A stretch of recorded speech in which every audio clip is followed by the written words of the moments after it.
ಅನವರದ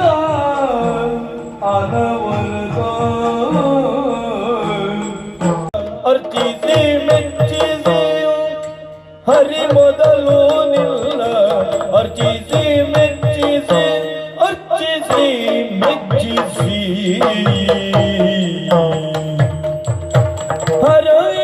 ಹರವಿರಳ್ಚಿಗಳೆಲ್ಲ ಜಯ ಜಯ ಜಯವೆನಲ್ಲ ಹರವಿರಳ್ಚಿಗಳೆಲ್ಲ ಜಯ ಜಯ ಜಯ ಜಯ ಜಯ ಜಯ ಜಯ ಜಯ ಜಯವೆನಲ ವರವಿತ್ತು ಮೆರೆದಿ ಗಣನಾಥ ಪ್ರಖ್ಯಾತ ದೇವ ಜಗದೀಶ ಮುದುದಿಲ್ಲ ನಿಲ್ಲ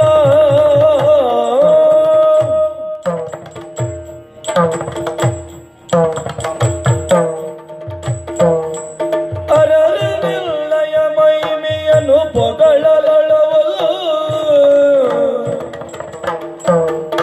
ಅರರಿ ಕೈಯ ತತ್ತಿನ ದೀಮ್ನಿ ತತ್ತಿನ ದೀಮ್ನಿ ತತ್ತಿನ ದೀಮ್ನಿ ದೀಮ್ದ ದೀಮ್ದ ತಾದೀಮ್ದ ದಿನ ತಾದಿ ತತ್ತಿನ ತಾದಿ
ಧರಣಿ ಪಾಲರ ಕಪ್ಪ ಗೊಂಬರಿ ಧರಣಿ ಪಾಲರು ಕಪ್ಪ ಗೊಂಬರಿ ದೀಪ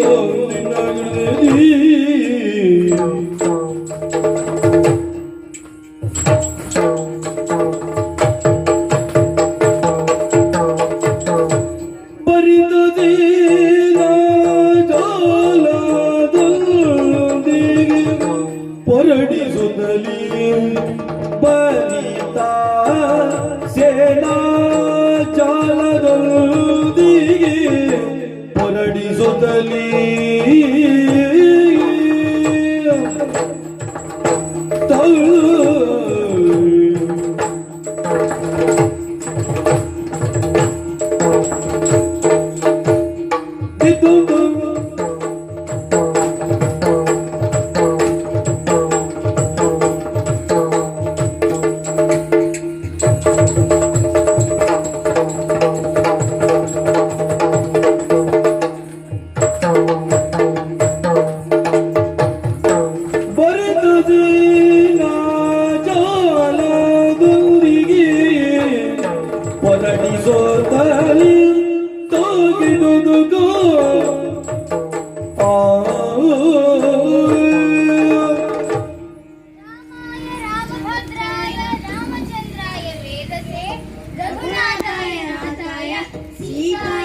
ಮಾತೇ ನಮಃ. ರಾಮ ಶ್ರೀರಾಮ ನೀನೇ ರಕ್ಷಿಸು. ಕಮಲ ಪುಷ್ಕಳಾದ್ಯರೇ ವಿಶ್ರವಸು ಬ್ರಹ್ಮನ ಮಕ್ಕಳಾದ ರಾವಣ ಕುಂಭಕರ್ಣಾದಿಗಳನ್ನು ಸಂಹರಿಸಿದ ಕಾರಣದಿಂದ ಉಂಟಾದ ಬ್ರಹ್ಮಹತ್ಯಾ ದೋಷದ ನಿವಾರಣೆಗಾಗಿ ನಮ್ಮಣ್ಣ ಶ್ರೀರಾಮಚಂದ್ರ ಅಶ್ವಮೇಧ ಯಾಗವನ್ನು ಮಾಡುವುದಾಗಿ ಸಂಕಲ್ಪಿಸಿದ್ದಾನೆ. ಅಂತೆಯೇ ಈ ಹಿಂದೆ ವನವಾಸದ ಸಮಯದಲ್ಲಿ ಲಕ್ಷ್ಮಣನು ಪಾದುಕಾ ಪಟ್ಟಾಭಿಷೇಕವನ್ನು ಮಾಡಿದ ಅಣ್ಣ ಭರತನು ಈಗಾಗಲೇ ಶ್ರೀರಾಮ ಸೇವೆಯ ಭಾಗ್ಯವನ್ನು ಪಡೆದವರಾಗಿದ್ದಾರೆ. ಹಾಗಾಗಿ ತುರಗದ ರಕ್ಷಣೆಗೆ ಯಾರನ್ನು ಕಳುಹಿಸುವುದೆಂಬ ಪ್ರಶ್ನೆ ಬಂದಾಗ ನಾನು ಮುಂದೊತ್ತಿ ಹೋದೆ. ಹಾಗಾಗಿ ತುರಗವನ್ನು ಅನುಸರಿಸುತ್ತಾ ಹೋಗೋಣ.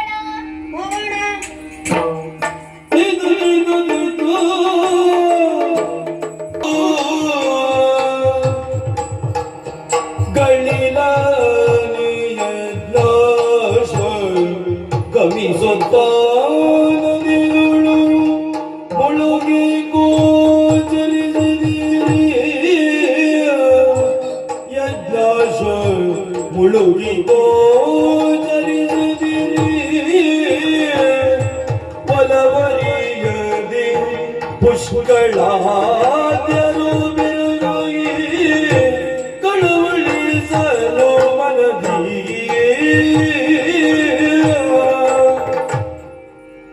ವಿಶ್ರಾಂತಿ ಪಡೆಯುತ್ತಿರುವಾಗ ನೀರು ಕುಡಿಯಲೆಂದು ನದಿಗಿಳಿದ ಅಶ್ವ ಕಾಣುತ್ತಲೇ ನೀರಿನೊಳಗೆ ಮಾಯವಾಗಿ ಹೋಯಿತು.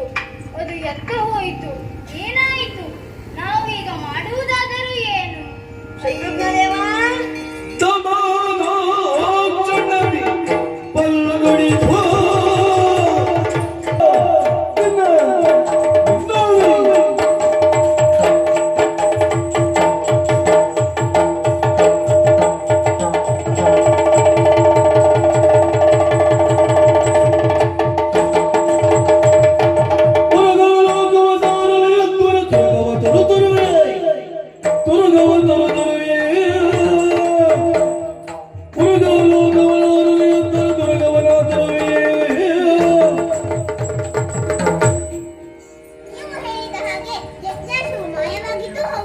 ಆದರೆ ಈ ಭರತ ಕುಮಾರನಾದ ಪುಷ್ಕಳಿರುವಾಗ ಚಿಂತಿಸುವ ಅಗತ್ಯವಿಲ್ಲ. ಆ ತುರಗ ಯಾವ ಲೋಕವನ್ನೇ ಸೇರಲಿ, ನಾನು ಅಲ್ಲಿ ತೆರಳಿ ಅದನ್ನು ಕರೆದುಕೊಂಡು ಬರುತ್ತೇನೆ. ಚಿಂತೆ ಬಿಡಿ, ಅಪ್ಪಣೆ ಕೊಡಿ ಚಿಕ್ಕಪ್ಪ.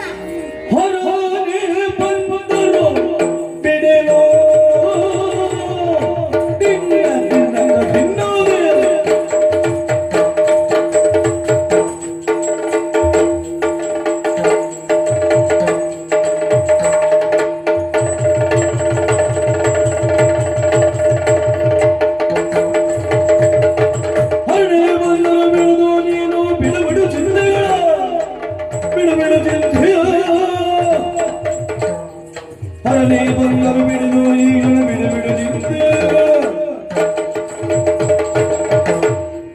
ಶತ್ರುಘ್ನದೇವ, ಆ ತುರಗ ಎಲ್ಲೇ ಇದ್ದರೂ ನಾನು ಅದನ್ನು ತರುತ್ತೇನೆ. ನನಗೆ ಅಪ್ಪಣೆ ಕೊಡಿ. ನಿಮ್ಮೆಲ್ಲರ ಮಾತಿನಿಂದ ನನಗೆ ಸಂತೋಷವಾಯಿತು. ನೋಡೋಣ ಮುಂದೆ ಏನಾಗುತ್ತದೆ ಅಂತ. ಆದರೆ ಅಕ್ಕ ಯಾರೋ ಬಂದಂತೆಯೇ ಅಲ್ಲ.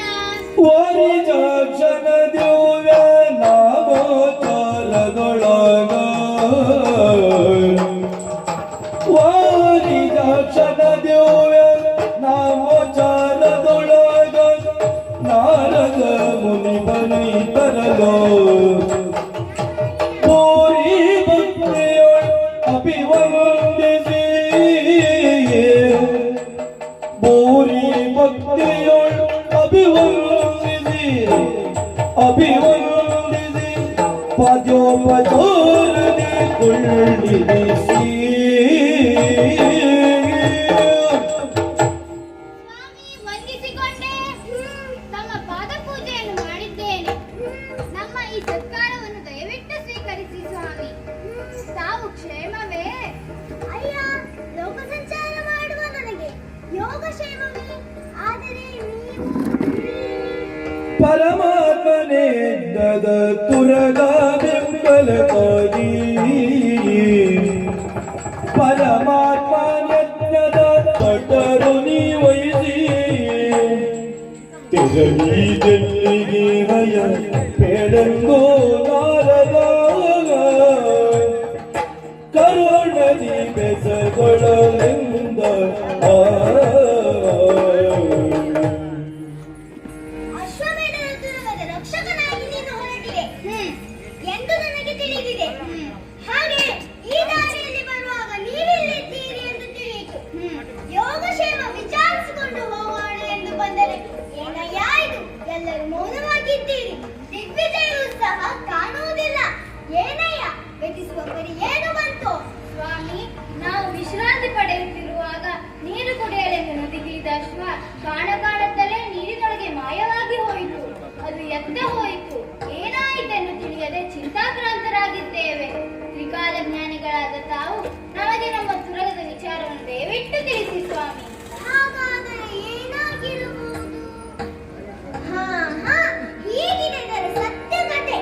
ಅರವಿನ ಸೌಮಿತ್ರಿಕೆ ನೀನು ತಪ್ಪು ತಾಕಿಡು ಯಾಕೆ ಸೇರಿದೆ ಎಂಬುದನ್ನು ನಾನು ಸಂಪೂರ್ಣವಾಗಿ ತಿಳಿದುಕೊಂಡಿದ್ದೇನೆ. ಹೌದೇ? ಯಮುನೆಯ ಜಲಭಾಗದಲ್ಲಿ ಒಂದು ಮಾಯಾಪುರವಿದೆ. ಅಲ್ಲಿ ಕುಮುದಿನಿ ಎಂಬ ಘೋರ ಯೋಗಿನಿ ಇದ್ದಾಳೆ. ಅವಳ ಅನುಯಾಯಿಗಳಾಗಿ ಮದನಾಕ್ಷಿ ಎಂಬುವಳು ರಾಣಿಯಾಗಿ, ತರಾವಳಿ ಎಂಬುವಳು ಮಂತ್ರಿಣಿಯಾಗಿ ರಾಜ್ಯಭಾರ ಮಾಡುತ್ತಿದ್ದಾರಯ್ಯ. ನಿಮ್ಮ ಕುದುರೆ ನೀರಿಗಿಳಿದ ತಕ್ಷಣ ಅದನ್ನು ಮಾಯೆಯಿಂದ ಅಪಹರಿಸಿ ಬಂಧಿಸಿದ್ದಾರಯ್ಯ. ಸ್ವಾಮಿ, ಅವರು ನಮ್ಮ ತುರಗವನ್ನು ಬಂಧಿಸಲು ಕಾರಣವೇನು? ಅದಕ್ಕೆ ಬಲವಾದ ಕಾರಣ ಉಂಟು. ಶ್ರೀರಾಮನ ಬಗ್ಗೆ ತಿಳಿದುಕೊಂಡ ಮಾರೀಚಗಾನವ ತನ್ನ ಮಗಳಾದ ಕುಮುದಿನಿಗೆ ಶ್ರೀರಾಮನೇ ಆದಿನಾರಾಯಣ ಸ್ವರೂಪಿ ಎಂದು ತಿಳಿಸಿ ಆಕೆಯ ತಪಸ್ಸಿಗೆ ಅನುಕೂಲ ಮಾಡಿಕೊಟ್ಟಿದ್ದಾನಯ್ಯ. ಸ್ವಾಮಿ, ನೀನೊಳಗೆ ಹೋಗುವ ಮಾರ್ಗ ನೀವೇ ಹೇಳಿ. ಅದಕ್ಕೇನಂತೆ, ವರುಣ ಮಂತ್ರವನ್ನು ಬೋಧಿಸುತ್ತೇನೆ, ಬಾ ಇಲ್ಲಿ. ತಿಳಿಯಿತಲ್ಲ? ತಿಳಿಯಿತು ಸ್ವಾಮಿ. ಇನ್ನು ವರುಣ ಮಂತ್ರವನ್ನು ಜಪಿಸುತ್ತಾ ನೀರಿಗೆ ಇಳಿಯಿರಿ. ನೇರವಾಗಿ ಮಾಯಾಪುರವನ್ನು ಸೇರುತ್ತೀರಿ. ಅಲ್ಲಿ ನಿಮ್ಮ ಪಾಲಿಗೆ ಜಯವಾಗುವುದು. ಶುಭವಾಗಲಿ, ಶುಭವಾಗಲಿ.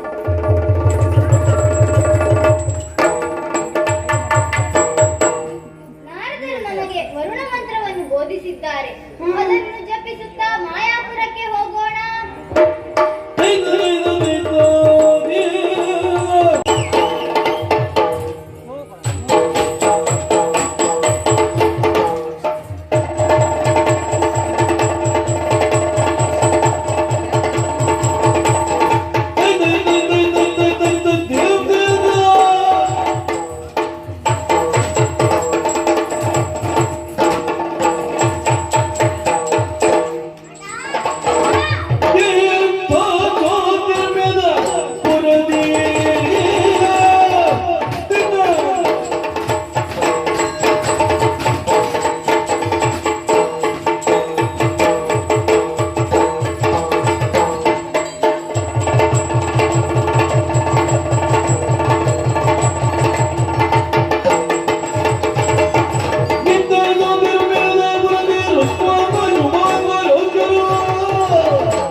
ಇರುವೆ ಜ್ಯೋತಿರ್ವೇದಪುರ. ಇಲ್ಲಿನ ಅಧಿಕಾರಿ ವೀರಮಣಿ ಅವರ ಮುದ್ದು ಮಕ್ಕಳು ನಾವು.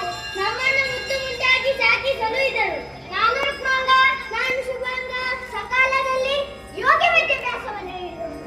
ವಿದ್ಯಾಭ್ಯಾಸವನ್ನು ಮುಗಿಸಿ ಅರಮನೆಗೆ ಸೇರಿ ಬಹಳಷ್ಟು ಕಾಲವಾಯಿತು. ಅರಮನೆಯಲ್ಲಿದ್ದು ಮನಸ್ಸಿಗೆ ಯಾಕೋ ಬೇಸರವಾಗುತ್ತಿದೆ ತಮ್ಮ. ಉಪವನಕ್ಕೆ ಹೋಗಬೇಕೆಂಬ ಬಯಕೆ ಆಗುತ್ತಿದೆ. ನೀನು ನನ್ನೊಂದಿಗೆ ಉಪವನಕ್ಕೆ ಬರುವ ತಮ್ಮ. ಇದೋ ಈಗಲೇ ಸಿದ್ಧನಾಗಿದ್ದೇನೆ. ಉಪವನದತ್ತ ನಡೆಯೋಣ, ಹೋಗೋಣ.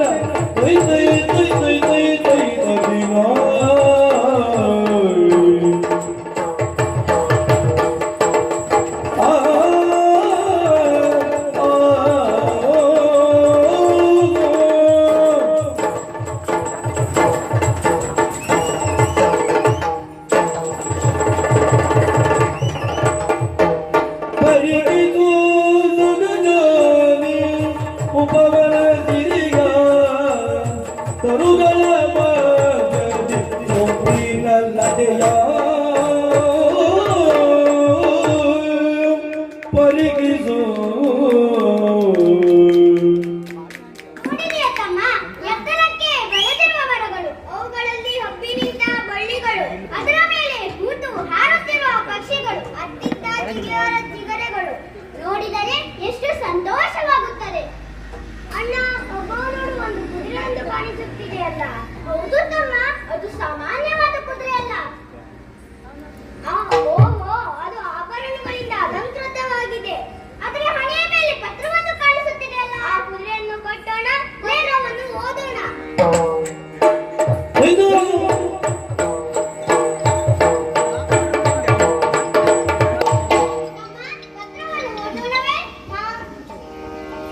ಸ್ವಸ್ತಿ ಶ್ರೀ ಸಾಕೇತ ಪುರಪತಿ ಜಗತಿ ಸಮಸ್ತ ಒಡೆಯ ರಾಮನು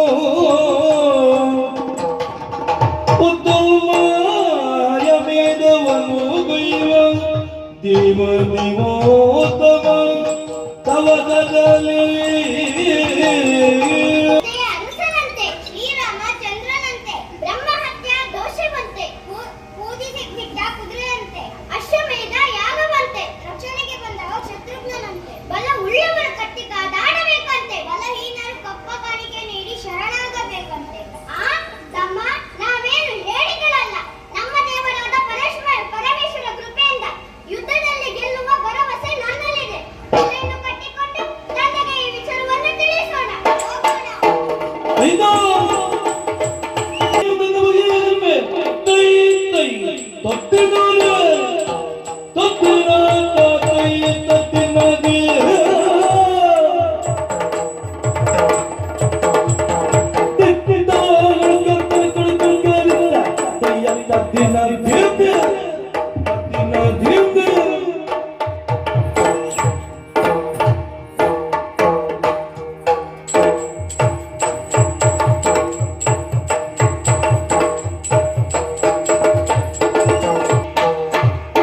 ಬಳಿ ಪರಾಕ್ರಮ ಕಂಡೀರವ ಇರುವಂತ ಸ್ಥಳ ವೀರಮಣಿ ಪ್ರಭುಗಳನ್ನು ಕೇಳಿದ್ದೇವೆ ಓಲಗವಿದ್ದ ವಿಶೇಷ ಶಂಭೋ ಶಂಕರ ಗಿರಿಜೇಶ ರುಂಡಮಾಲ ನೀನೇ ರಕ್ಷಿಸು. ಈ ಜ್ಯೋತಿರ್ಮೇಧವನ್ನು ಪ್ರಪಂಚದ ಪ್ರಸಿದ್ಧವಾದ ಕೆಲವು ರಾಷ್ಟ್ರಗಳ ಸಾಲಿನಲ್ಲಿ ಸೇವಿಸಿದ ಕೀರ್ತಿ ಈ ವೀರಮಣಿಗೆ ಸಲ್ಲುತ್ತದೆ. ಪೂರ್ವಿಕರಿಂದ ನನ್ನ ಪಾಲಿಗೆ ಬಂದ ಈ ರಾಜದಂಡವನ್ನು ಹಿರಿಯರ ಕೀರ್ತಿಗೆ ಲೋಪ ಬಾರದಂತೆ ಆಡಳಿತವನ್ನು ನಡೆಸಿಕೊಂಡು ಬಂದಿದ್ದೇನೆ. ರಾಜಕೀಯದಲ್ಲಿ ಧನ್ಯತೆಯನ್ನು ಪಡೆದಂತೆ ಸಾಂಸಾರಿಕವಾಗಿಯೂ ಸಮಾಧಾನ ಇದೆ. ಪಟ್ಟದ ರಾಣಿಯಲ್ಲಿ ರುಕ್ಮಾಂಗ ಶುಭಾಂಗವೆನ್ನುವಂತಹ ಪುತ್ರ ರತ್ನವನ್ನು ಪಡೆದೆ. ಇಕ್ಷುಮತಿ ಎಂಬ ಹೆಣ್ಣು ಮಗಳು. ಆಕೆ ತನ್ನ ಮನದಂಗಿತದಂತೆ ಪರಶಿವನನ್ನು ತಪಸ್ಸಿನಿಂದ ಮೆಚ್ಚಿಸಿ ತನ್ನ ಬಾಳ ಸಂಗಾತಿಯನ್ನಾಗಿ ಪಡೆದಿದ್ದಾಳೆ. ಅವನೇ ಮನೆಯಲ್ಲಿಯನಾಗಿ ನಮ್ಮಲ್ಲಿ ನೆಲೆಸಿದ್ದಾನೆ. ನಮ್ಮನ್ನ ಅನುಗ್ರಹಿಸುತ್ತಿದ್ದಾನೆ. ಕಾಲ ಕಾಲಕ್ಕೆ ಸರಿಯಾದ ಮಳೆ ಬೆಳೆಯಿಂದ ದೇಶ ಸಮೃದ್ಧಿಯಿಂದ ಕೂಡಿದೆ. ಎಂದಿನಂತೆ ಓಲಗವನ್ನಿತ್ತು ಕರ್ತವ್ಯ ಪಾಲನಾ ಕೆಲಸಗಳು ನಿರ್ವಿಘ್ನವಾಗಿ ನಡೆಯುವಂತೆ ಮಾಡಿದೆ. ಏನಾದರೂ ವಿಷಯ ಇದ್ದರೆ ಬರಲಿ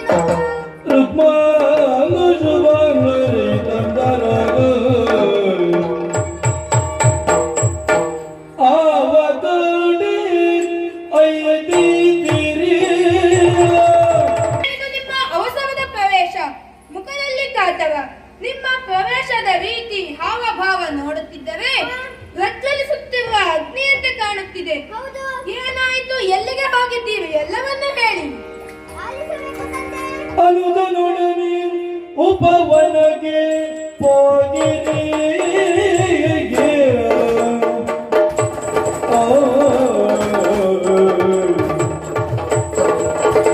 ಅನುದನೊಡನೆ ಉಪವನಗೆ ಹೋಗಿರಿ ತಂದಿ ಕೇಳು ತಂದಿ ಕೇಳು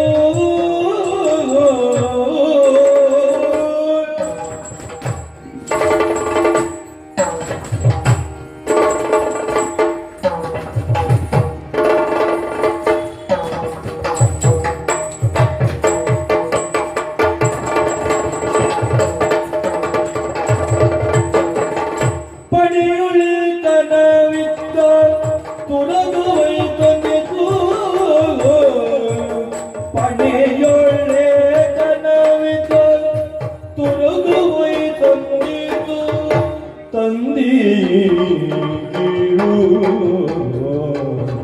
ಓ ತಂದೆ ಕೇಳು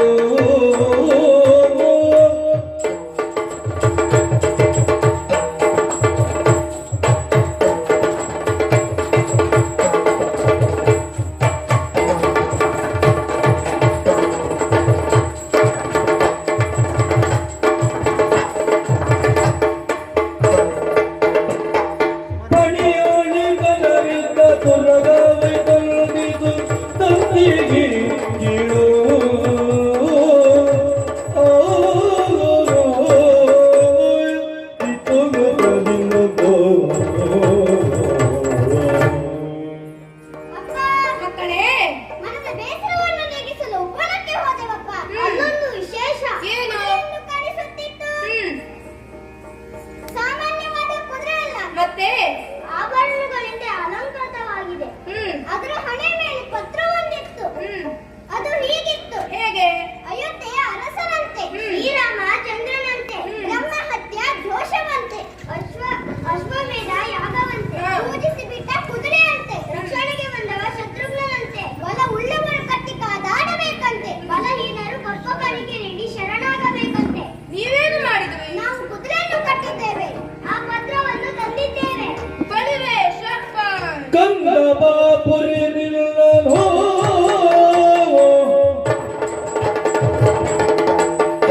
ಕಂದಬಾಪುರಿ ನಿಲ್ಲನು ಕಂದಬಾಪುರಿ ನಿಲ್ಲನು ಸುಕೃತ ಫಲದಿಂದ ನಾ ಪಡೆದಿರುವೆನು ಸುಕೃತ ಫಲದಿಂದ ನಾ ಪಡೆದಿರುವೆನು ಚಂದವಾಯಿತು ಇವನು ಕಟ್ಟಿದುಲು ನೀವೀಗ ಒಳಿದೆಂಬೆಯೋ.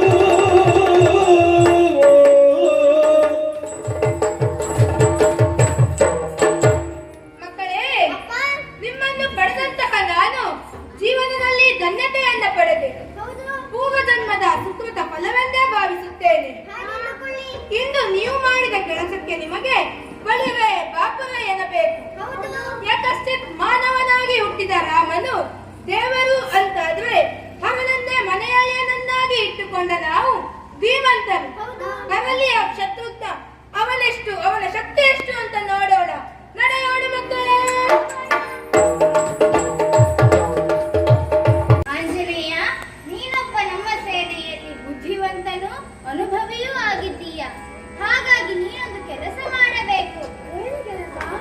ಶಿವಭಕ್ತನಾದ ವೀರಮಣಿ ನಮ್ಮ ಕುದುರೆಯನ್ನು ಕಟ್ಟಿದ್ದಾನೆ. ಅವನಲ್ಲಿ ನೇರವಾಗಿ ಯುದ್ಧಕ್ಕೆ ಹೋಗುವ ಮೊದಲು ಸಂಧಾನವನ್ನು ಮಾಡಬೇಕು. ಸಂಧಾನಕ್ಕೆ ನೀನೇ ಸಮರ್ಥ. ಪ್ರಭು, ನೀನಾದ ಮಾತು ರಾಮನಾಗಿ ಅಂತ ತಿಳಿಯುತ್ತೇನೆ. ನೀನು ಎಂದಂತೆ ಅಲ್ಲಿಗೆ ತೆರಳುತ್ತೇನೆ. ಕಾಮದಿಂದ ಕುದುರೆಯನ್ನು ಕೊಡುವೆಂದು ಹೇಳುತ್ತೇನೆ. ಕುದುರೆಯನ್ನು ಬಿಡು, ಕಪ್ಪವನ್ನು ಕೊಡುವೆಂದು ಹೇಳುತ್ತೇನೆ. ಒಂದು ವೇಳೆ ಒಪ್ಪಿಗೆ ಕೊಟ್ಟಿಲ್ಲ ಮಾಡುವುದು, ಇಲ್ಲದಿದ್ದರೆ ಏನು ಮಾಡುವುದಿಲ್ಲ? ಒಂದು ವೇಳೆ ಒಪ್ಪದಿದ್ದರೆ ಅವನ ಬಂಧು ಬಾಂಧವರನ್ನು ಕೂಡಿಕೊಂಡು ಅಂತಕನಾಲಯಕ್ಕೆ ತೆರಳಬೇಕಾಗುತ್ತದೆ ಎಂದು ಎಚ್ಚರಿಸಿ ಬರಬೇಕು. ಆಯ್ತು, ಅದನ್ನ ಅಪ್ಪಣೆಯಂತೆ ನೀಡುತ್ತೇನೆ. ಆಗಲಿ.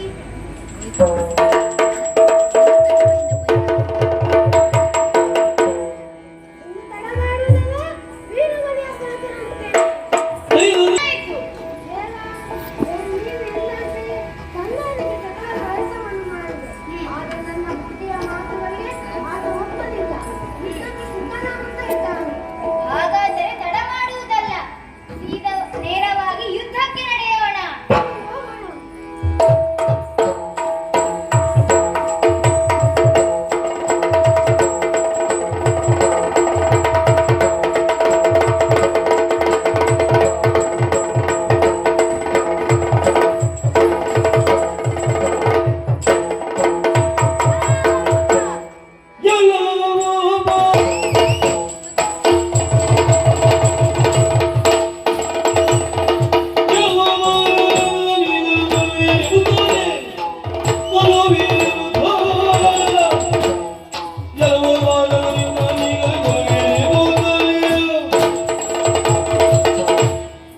ಹುಡುಗ, ಎಷ್ಟೇ ಹೇಳಿದರೂ ಕೂಡ ಅಶ್ವಮೇಧದ ಕುದುರೆಯನ್ನು ಬಿಟ್ಟುಕೊಡುವುದು ಮನಸ್ಸಿಲ್ಲವೆಂದಾದರೆ ತಕ್ಕ ಪಟ್ಟನ್ನು ಕಲಿಸಬೇಕಾಗುತ್ತದೆ.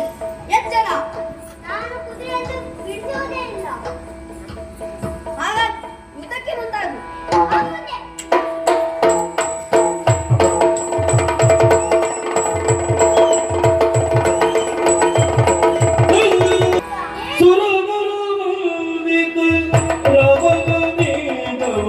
ತುರಗವ ಬಂಧಿಸುತ್ತ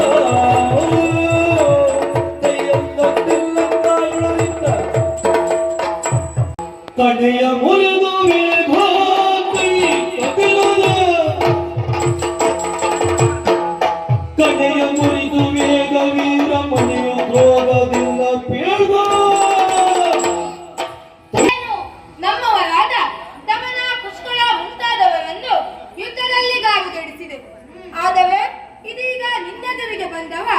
ಈ ವೀರಮಣಿ ಬಡದ ಪಾಲನಲ್ಲ ಎಂದು ತಿಳಿದುಕೋ. ನೀವಿಟ್ಟಂತಹ ಸಕಲ ಶವಗಳನ್ನು ಮಾರ್ಗ ಮಧ್ಯದಲ್ಲೇ ತುಂಡರಿಸಿದ್ದೇನೆ. ಇದೀಗ ನಿನ್ನಲ್ಲಿ ಸಾಮರ್ಥ್ಯ ಇದ್ದದ್ದೇ ಹೌದಾದವೇ ನಾವಿಡುವ ಶವದಿದುವಿಗೆ ಮತ್ತೆ ಶವವನ್ನು ತಡು. ಎಲಾ ವೀರಮಣಿ ಇರಲು ಶ್ರೀರಾಮ ಕರುಣ ದಿನ ದಿನ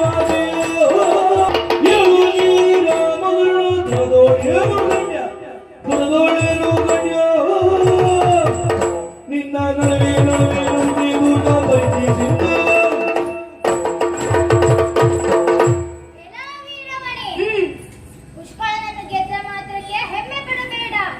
ನನ್ನ ಪರಾಕ್ರಮದ ಪರಿಚಯ ನಿನಗಿಲ್ಲದಿದ್ದರೆ ನಾನು ಹೇಳುತ್ತೇನೆ ಕೇಳು.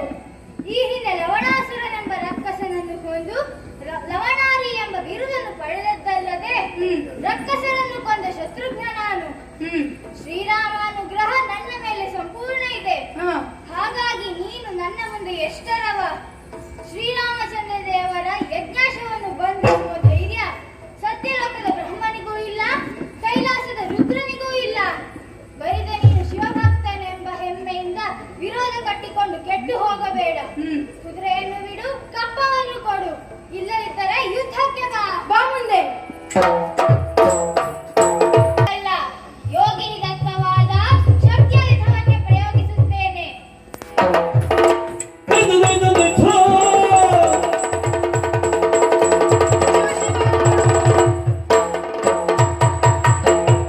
ವೀರಮಣಿಯನ್ನು ಕೊಂದದ್ದಾಯಿತು.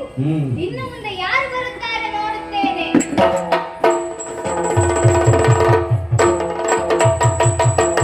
ಪರಿಕಿಸುತ್ತ ನಾದಿಸಿ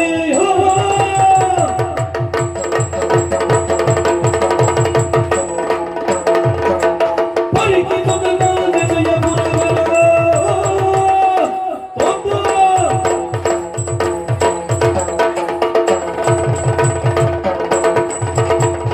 ಪರಿಕಿಸುತ್ತ ನಾದಿಸಿಯ ಪುರವರ ತೆರಳಿ ತೆರಳಿಗೆ ಪ್ರಮದ ಸೇನೆಯ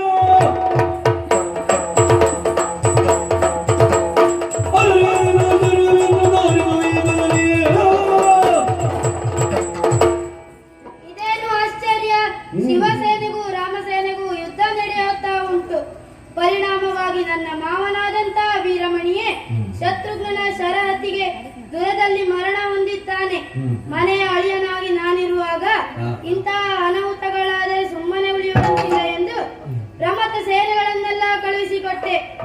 ಆದರೆ ಏನೂ ಪ್ರಯೋಜನವಾಗಲಿಲ್ಲ. ಯಾರಲ್ಲಿ ವೀರಭದ್ರ ಯುದ್ಧ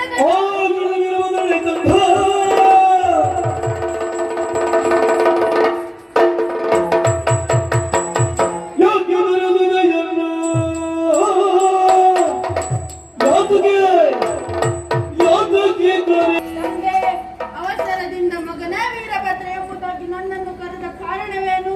ಮಗನೇ, ಈಗಿಂದೀಗಲೇ ಯುದ್ಧಕ್ಕೆ ತೆರಳಬೇಕು. ಆ ಶತ್ರುಘ್ನನನ್ನು ದೂರದಲ್ಲೇ ವಿಚಾರಿಸಿಕೊಳ್ಳಬೇಕು. ಆಯ್ತು ತಂದೆ, ಶುಭವಾಗಲಿ, ಹೋಗಿ ಬಾ. ತಂದೆಯಿಂದ ಅಪ್ಪಣೆಯನ್ನು ಪಡೆದಾಯಿತು. ಇನ್ನು ತಡೆ ಮಾಡುವುದಲ್ಲ, ನೇರ ಯುದ್ಧಕ್ಕೆ ತೆರಳುತ್ತೇನೆ.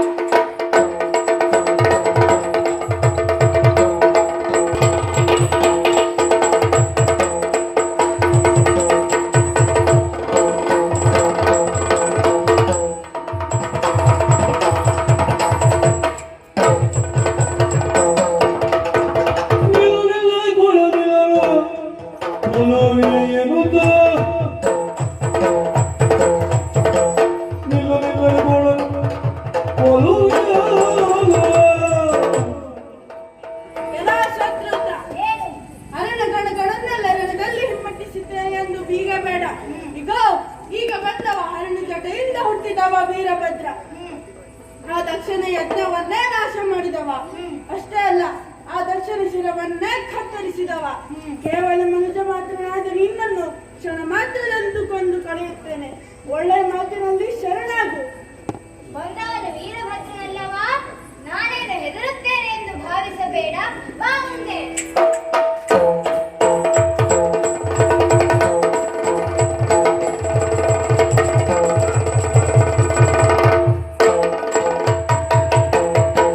ವೀರಭದ್ರನನ್ನು ಸೋಲಿಸಿದಂತಾಯಿತು. ಆಯಿತು. ಇನ್ನು ಮುಂದೆ ಯಾರು ಬರುತ್ತಾರೆ ನೋಡೋಣ.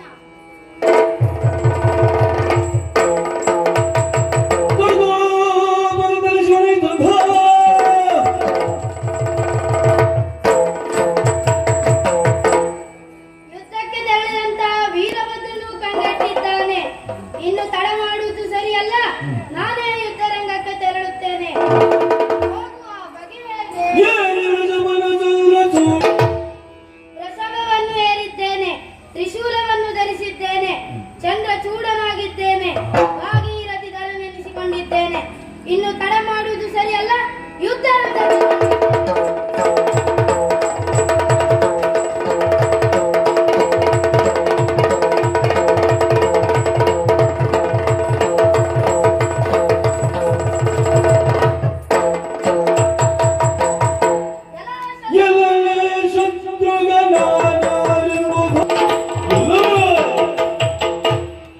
ಎಲ್ಲ ಶತ್ರುಘ್ನ, ಎಂತಹ ಕೆಲಸ ಮಾಡಿಬಿಟ್ಟೆ ನೀನು. ದುರಮುಖೇನನ ನನ್ನ ಶರಣನನ್ನು ಮಾಡುವುದೆಯಲ್ಲ, ಇದು ಸರ್ವತಾ ಅಪರಾಧ. ಇದನ್ನು ಕೇಳಲು ಬಂದ ನನ್ನನ್ನು ಒಮ್ಮೆ ಪರೀಕ್ಷಿಸಿ ನೋಡು. ಅವನಲ್ಲಿ ತೋರಿದ ಪರಾಕ್ರಮವನ್ನು ನನ್ನಲ್ಲಿ ತೋರು. ಶಂಕರ,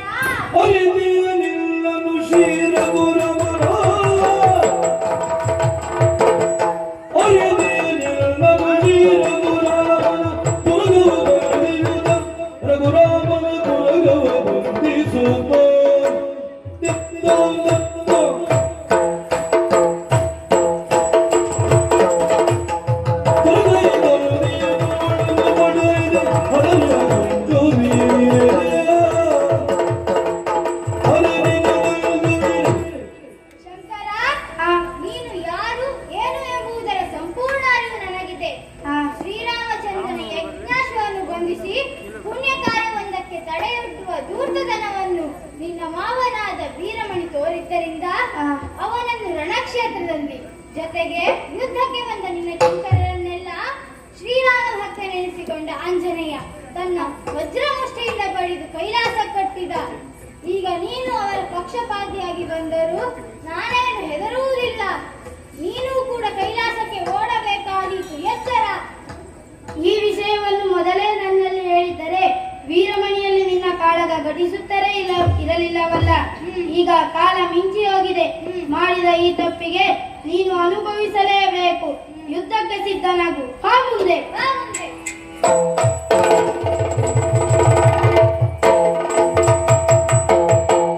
ಶತ್ರುಘ್ನನನ್ನು ಕೊಂದಂತಾಯಿತು. ಮುಂದೆ ಯಾರು ಬರುತ್ತಾರೆಂದು ನೋಡುತ್ತೇನೆ.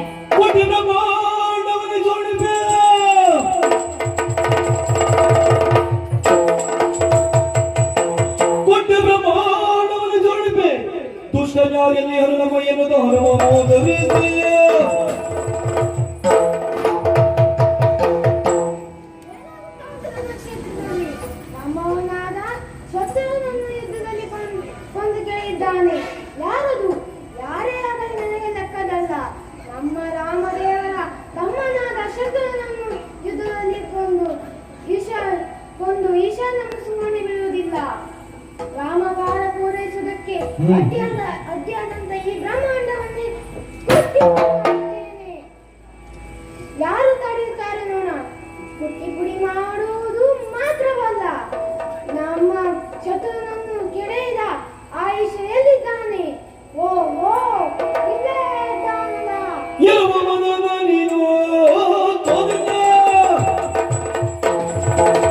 ರಾಮಕಾರ ನಿರತರಾದ ಶತ್ರುನನ್ನು ಯುದ್ಧದಲ್ಲಿ ಕೊಂದಿದೆಯಲ್ಲ, ಸುಮ್ಮನೆ ಬಿಡುತ್ತೇನೆಂದು ಭಾವಿಸಬೇಡ. ನಿನ್ನನ್ನು ಹಿಡಿದು ವಜ್ರಮುಷ್ಟಿಯಿಂದ ಓಹೋ ಆತನನ್ನು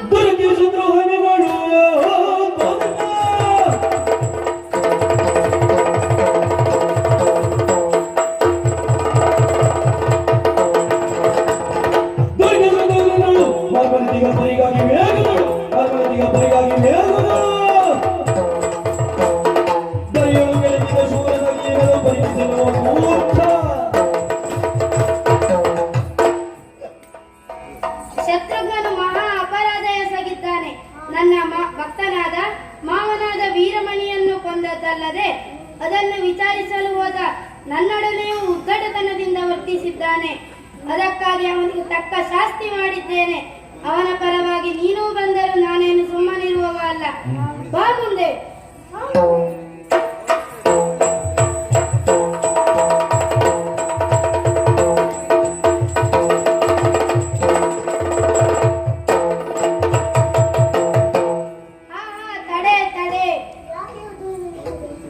ನಾವು ಅದೆಷ್ಟೋ ಕಾಲದಿಂದ ಯುದ್ಧವನ್ನು ಮಾಡುತ್ತಿದ್ದೇವೆ.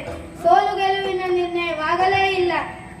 ನೀನು ವೀರ ಎಂಬುದನ್ನು ತಿಳಿದಿದ್ದೇನೆ. ಓ ಹನುಮ, ವೀರಭ ಶ್ರೀರಾಮಗಿಂದರ. ನಾವಿಬ್ಬರು ಅದೆಷ್ಟೋ ಕಾಲದಿಂದ ಯುದ್ಧ ಮಾಡಿದರೂ ಸೋಲು ಗೆಲುವಿನ ನಿರ್ಣಯವಾಗುವುದಿಲ್ಲ. ನೀನ ವೀರಾವೇಶದಿಂದ ಹೋರಾಡುತ್ತಿರುವ ಶೌರ್ಯ ಪರಾಕ್ರಮಕ್ಕೆ ಮೆಚ್ಚಿದ್ದೇನೆ. ವರವೇನು ಬೇಕು ಕೇಳಿಕೋ. ವರಯಾದ ಕೊಯನಗೆ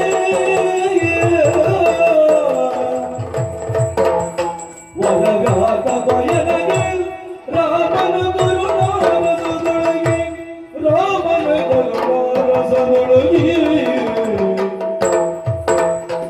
ಇರುದೇ ನಿಲ್ಲಯ ಅಂಜನ ಧ್ಯಾತವೇ ಇರುದೇ ನಿನ್ನಯ ಅಂಜನ ಗೀತಕ್ಕೆ ತೆರಳಲು ಬಂದಿಯ ಪಥವನೇ ಹಿಡಿಯುತ್ತೋ ಇರುದೇ ನಿಲ್ಲಯ ಅಂಜನ ಧ್ಯಾತಕ್ಕೆ ತೆರಳಲು ಬಂದಿಯ ಪಥವ ಹಿಡಿಯುತ್ತೋ ವರವ್ಯಾದ ಕೊಯನಗೆ. ಯುದ್ಧದಲ್ಲಿ ನನ್ನನ್ನು ಗೆಲ್ಲುವುದಕ್ಕೆ ನಿನಗೆ ಸಾಧ್ಯವಾಗಲಿಲ್ಲ. ಆದ್ದರಿಂದ ಯುದ್ಧ ನಿಲ್ಲಿಸಿ ವರ ಬೇಡು ಅಂತ ಕೇಳ್ತಾ ಇದ್ದೆ. ನನಗೆ ನಿನ್ನ ವರ ಯಾಕೋ? ಕರುಣಾನಿಧಿಯಾದ ಶ್ರೀರಾಮನ ಪರಮ ಕರುಣೆ ನನ್ನ ಮೇಲಿರುವಾಗ ನಿನ್ನಂತವನ ಅಗತ್ಯವೇ ನನಗೆ ಇಲ್ಲ. ಆದ್ದರಿಂದ ವರ ಕೇಳುವುದಿಲ್ಲ. ಹಾಗೆ ಹೇಳಿದರೆ ನಿನ್ನ ಉದ್ದಟತನವಾಗುತ್ತದೆ. ಭಕ್ತರಾದ ನೀವು ನೀಡಬೇಕು, ದೇವರಾದ ನಾವು ನೀಡಬೇಕು. ಇದು ವರವೇನು ಬೇಕು ಕೇಳಿಕೋ. ಹಾಗಿದ್ದರೆ ಒಂದು ಕೆಲಸ ಮಾಡು. ಏನು? ಇದು ನಮ್ಮವರೆಲ್ಲ ಸತ್ತು ಬಿದ್ದಿದ್ದಾರೆ. ಅವರನ್ನು ಪುನಃ ಜೀವಿಸುವುದಕ್ಕಾಗಿ ಸಂಜೀವಿನಿ ಮೂಲಿಕೆಯನ್ನು ತರಬೇಕು. ಅದಕ್ಕಾಗಿ ದ್ರೋಣಾಚಾರ್ಯವರೇ ತರಬೇಕು. ಹೋಗಿ ಬರುವವರೆಗೆ ಈ ಯಾವುದೇ ಹೆಣಗಳಿಗೆ ತೊಂದರೆಯಾಗದಿದ್ದಾಗೆ ನೀನು ಕಾಯ್ದುಕೊಂಡಿರಬೇಕು. ಆಗಲಿ, ನನಗಿದೇನು ಹೊಸ ಕೆಲಸವಲ್ಲ. ಸ್ಮಶಾನವಾಸಿಯಾದ ನಾನು ಇದೇ ಉದ್ಯೋಗವನ್ನು ಮಾಡಿಕೊಂಡಿರುವವ. ನೀನು ಹೋಗಿ ಬರುವವರೆಗೂ ಒಂದು ಹೆಣವು ಹತ್ತಿತ್ತ ಹೋಗದಾಗಿ ಜಾಗ್ರತೆಯಿಂದ ನೋಡಿಕೊಂಡಿರುತ್ತೇನೆ. ಆಯ್ತು, ನಾನು ಹೋಗಿ ಬರುತ್ತೇನೆ.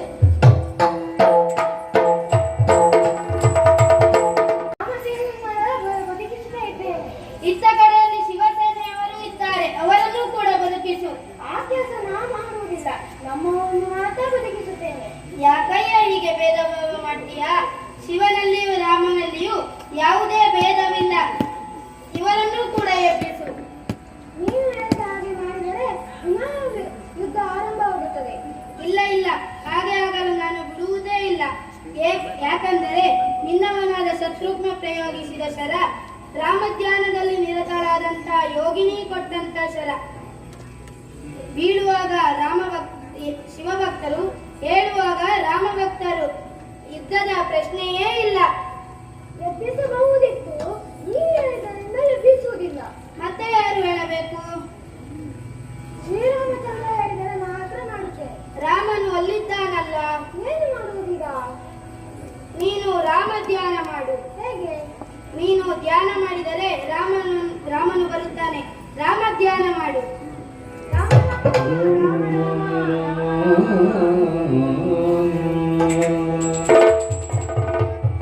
ನನಗೆ ಶಿವಭಕ್ತರನ್ನು ಬದುಕಿಸಲು ಹೇಳಿದ್ದಾನೆ. ಸಂತೋಷವಾಯಿತು, ಎಲ್ಲವೂ ಸುಖಾಂತವಾಯಿತು. ಎದ್ದಂತಹ ಶಿವಭಕ್ತರು ರಾಮಭಕ್ತರಲ್ಲಿಯೂ ಯಾವುದೇ ಭೇದ ಭಾವವಿಲ್ಲ. ಏಕೆಂದರೆ ಮೂಲತಃ ಶಿವನಲ್ಲಿಯೂ ರಾಮನಲ್ಲಿಯೂ ಯಾವುದೇ ಭೇದ ಭಾವವಿಲ್ಲ. ಶಿವ ರಾಮ ಎಂದರೆ ಶಂಕರ ನಾರಾಯಣರಿದ್ದಂತೆ. ಇವರಿಬ್ಬರು ಒಂದೇ ಹೊರತು ಬೇರೆಯವರಲ್ಲ. ಈ ಪ್ರಸಂಗವನ್ನು ದೇವರಾದಂಥ ನಾವಾಡಿದ ನಾಟಕ. ವೀರಮಣಿಯ ಮಗಳಾದಂತಹ ಈಕ್ಷುಮತಿಯನ್ನು ಮದುವೆಯಾಗಿ ಅವಳ ಕೋರಿಕೆಯಂತೆ ಇಲ್ಲೇ ನೆಲೆಸಿದ್ದೆ. ಅಂದೇ ಅವಳಿಗೆ ಮಾತನ್ನು ಕೊಟ್ಟಿದ್ದೆ. ಈ ನೆಲದಲ್ಲಿ ಎಂದಿಗೆ ರಾಮದರ್ಶನವಾಗುತ್ತದೋ ಅಂದಿಗೆ ನಾನು ನನ್ನ ನಿಜ ಸ್ಥಾನವಾದಂತಹ ಕೈಲಾಸಕ್ಕೆ ತೆರಳುತ್ತೇನೆಂದು. ಆದ್ದರಿಂದ ಈ ಪ್ರಸಂಗವನ್ನು ಆಯೋಜಿಸಿದ್ದು. ಇಲ್ಲಿದ್ದವರಿಗೆ ರಾಮ ದರ್ಶನವಾಯಿತು, ನನಗೆ ನಿರ್ಗಮಿಸುವುದಕ್ಕೆ ಒಂದು ಕಾರಣವಾಯಿತು. ಲೋಕಕ್ಕೆ ಮಂಗಳವಾಗಲಿ.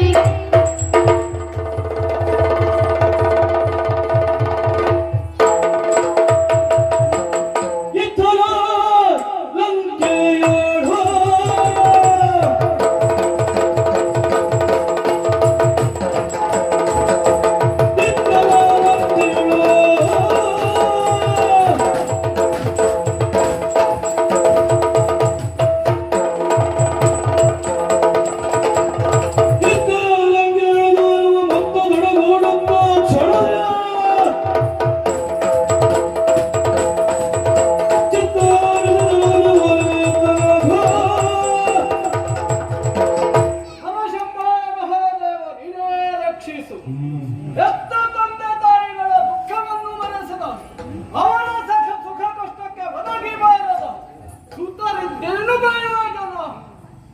ನಮ್ಮ ಮನೆಯ ವಿಚಾರವನ್ನೇ ಹೇಳಿದ್ದು.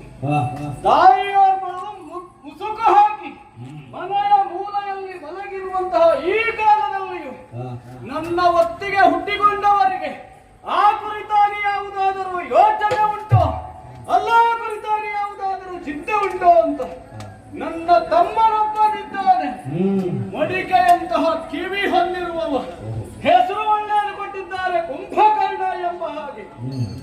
ಎತ್ತರೆ ಮುತ್ತೆ, ಬಿತ್ತರೆ ನಿದ್ದೆ, ನಿದ್ದೆ ಮಾಡಿ ಎತ್ತಲು ಮುದ್ದೆಯನ್ನು ಮೆತ್ತ ಮತ್ತೆ ಬಿದ್ದ. ಎತ್ತಲ್ಲಿಗೆ ಮತ್ತೆ ಮುದ್ದೆಯಾಗಬೇಕು ಅವನಿಗೆ. ಉಣ್ಣುವುದು ಮಲಗುವುದು ಬಿಟ್ರೆ ಮತ್ತೇನನ್ನು ಕೇಳುವುದಕ್ಕಿಲ್ಲ. ಒಬ್ಬನ ಕತೆ ಹೀಗಾದರೆ ಮತ್ತೂ ಒಬ್ಬ ತಮ್ಮನಿದ್ದಾನೆ. ಹರಿನಾಮ ಸ್ಮರಣೆ ಒಂದನ್ನು ಬಿಟ್ರೆ ಮತ್ತವನಿಗೇನು ಇಲ್ಲ. ಯಾವಾಗ ನೋಡಿದ್ರು ನಾರಾಯಣ ನಾರಾಯಣ, ಅಚ್ಯುತಾನಂದ ಕೇಶವ, ಉತ್ತಮ ಭಾಗವತ ಅಂತ ಹೇಳಿಕೊಳ್ಳುವುದಕ್ಕಾಗಿ ಸಂಸಾರದ ಕುಟುಂಬದ ಚಿಂತೆ ಏನಾದ್ರೂ ಅವನಿಗುಂಟು? ಖಂಡಿತವಾಗಿಯೂ ಇಲ್ಲ. ಇನ್ನೂ ಒಬ್ಬಳಿದ್ದಾಳೆ, ಅವಳಿಗೆ ನಮ್ಮ ತಂಗಿ ಮತ್ಯಾರು, ಅವಳಿಗೆ ಅವಳ ಉಗುರಿನ ಕುರಿತ ಚಿಂತೆ. ಯಾವಾಗಲೂ ಅವಳು ಮಾಡುವ ಕೆಲಸ ಏನು ಕೇಳಿದ್ರೆ ಆ ಉಗುರನ್ನೇ ಚೂಪಾಗಿಸಿಕೊಳ್ಳುವುದು, ಅದನ್ನು ಬೆಳೆಸುವುದು, ಚೂಪಾಗಿಸಿಕೊಳ್ಳುವುದು, ಅದರ ಅಂದವನ್ನು ಹೆಚ್ಚಿಸುವುದಷ್ಟು ಬಿಟ್ಟರೆ ಮತ್ತೆ ಕೆಲಸವೇ ಇಲ್ಲ.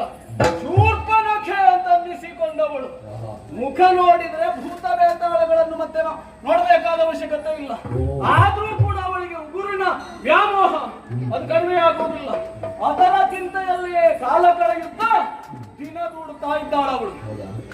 ಈಗ ಇಷ್ಟೆಲ್ಲ ಹೇಳುವ ನಾನ್ಯಾರು? ಮುಖ ಲೆಕ್ಕ ಮಾಡಿದ್ರೆ ಗೊತ್ತಾಗುವುದೇ.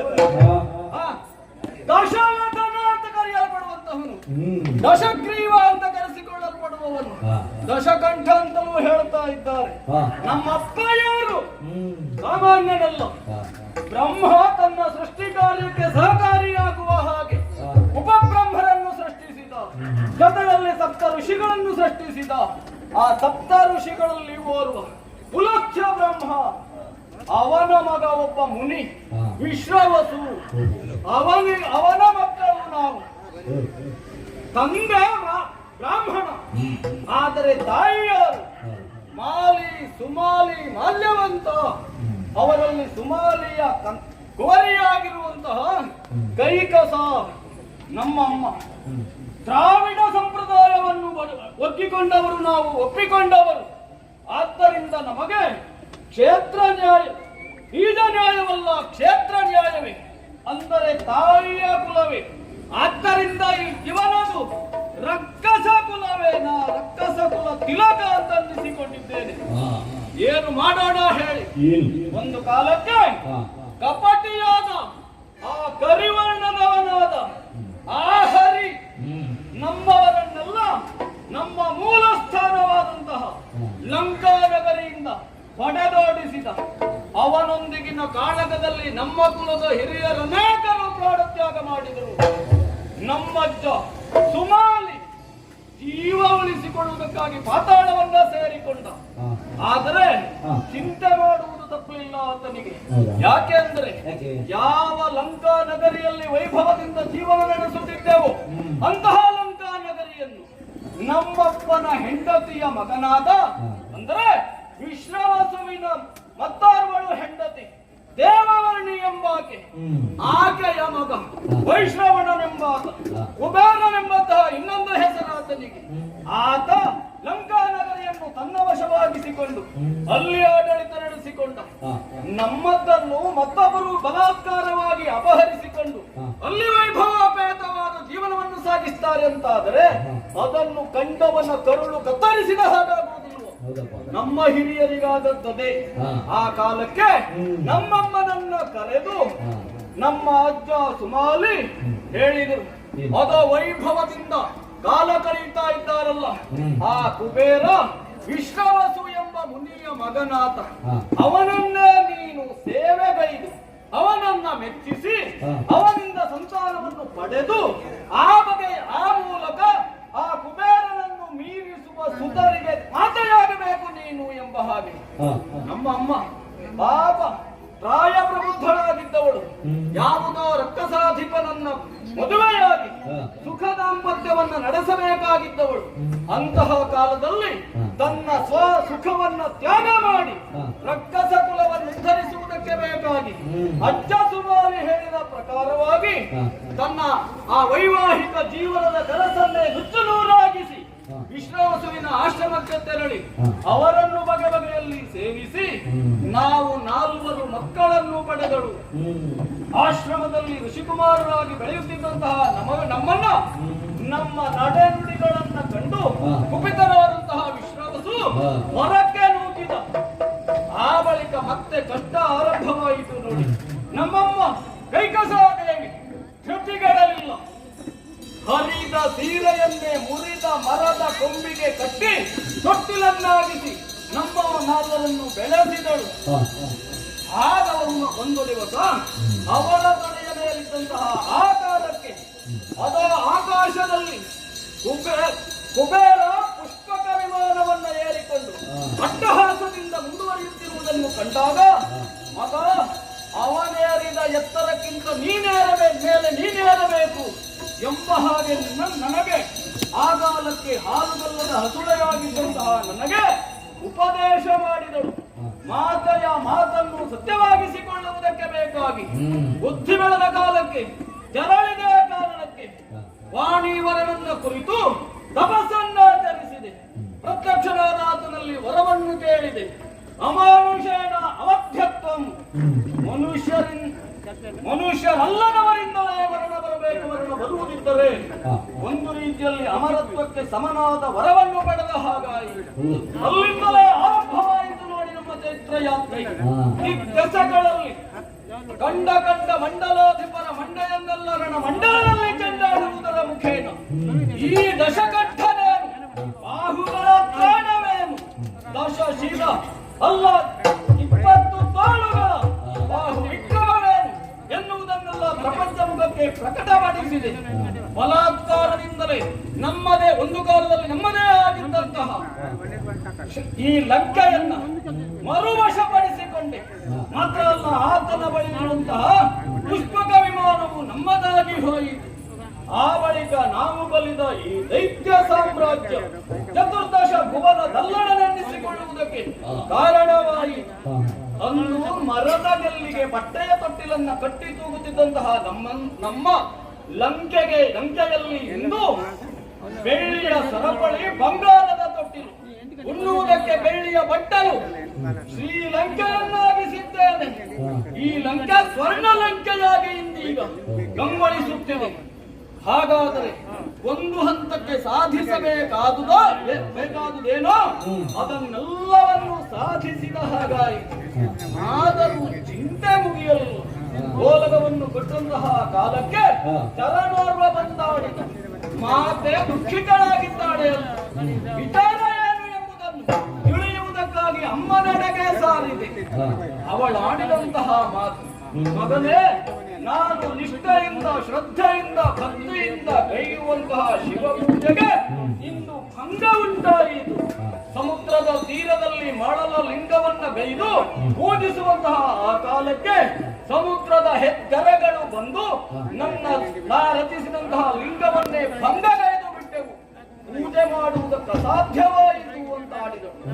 ಆ ಕಾಲಕ್ಕೆ ಅಮ್ಮ ಚಿಂತೆ ಮಾಡಬೇಡ, ಶಿವನ ಅರಸಿಯಾದಂತಹ ಆ ಗಿರಿಜೆ ಲೋಕಮಾತೆ ಎನ್ನಿಸಿಕೊಳ್ಳುವವಳು ಪೂಜೆಗೆ ಮತ್ತೊಂದು ಲಿಂಗವನ್ನು ಆಕೆ ಆಶ್ರಯಿಸುವುದಿಲ್ಲ, ಆತ್ಮಲಿಂಗವನ್ನೇ ಆಕೆ ಬಳಸುವುದು.